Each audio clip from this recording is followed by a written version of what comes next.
Gwar die nar en die vermiste kasteel.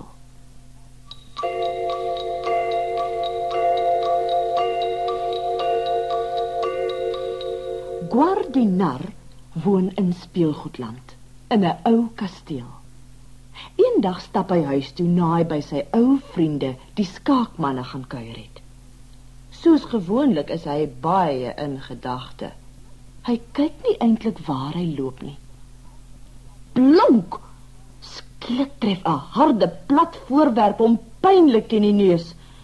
Dit is 'n kennisgewingbord wat met 'n groot plakkaat bedek is. Wedstryd. Vanaand om 6:00. Die jaarlikse wedstryd word vanaand gehou.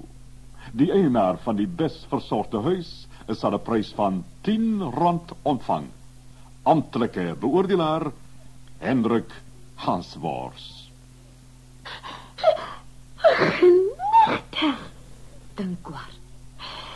Dink net, wat kan ek alles vir R10 koop? Toe onthou hy hoe verwaarloos sy kasteel is. Die verfdop van die mure af, die torings is vuil en die wimpels verslete. Selfs die ophaalbrug is verroes.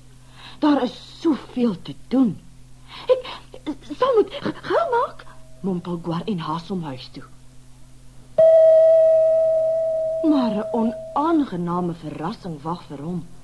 Waar sy kasteel eens gestaan het, is daar 'n kaal kol. Dis weg, roep hy uit. My kasteel is weg.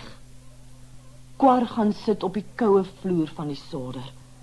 Nou, kan ek nie aan die wedstryd deelneem nie. Ek het nie eens 'n plek om te slaap nie. Hy is so ontsteld dat hy nie eens kaptein Windsak se ou houtvliegtuigie daar naby hoor neerstryk nie. Dag, sê ou kerel, roep die vrolike vlieënier toe hy uit sy kajuit klim. ek sê jy lekker bietjie afhaal, wat mekeer, hè? Gwar verduidelik wat gebeur het. Dis vreeslik. Hyg kaptein Windsak. Ons moet dit gaan soek. Kom ou kerel, spring agterin. Voor Gwar mooi weet waar hy is, jaag hulle oor die vloer. Toe, tot sy verstomming, begin hulle opstyg.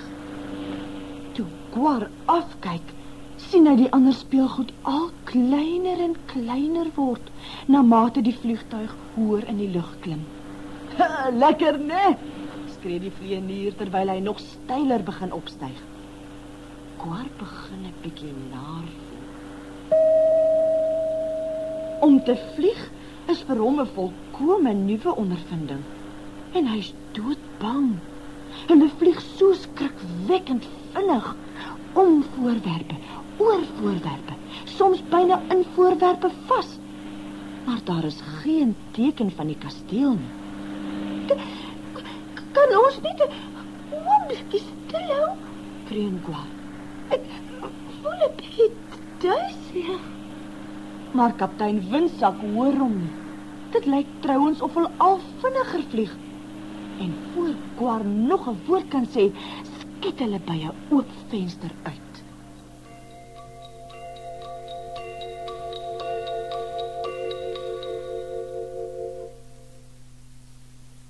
Sal Gwar sy vermiste kasteel opspoor?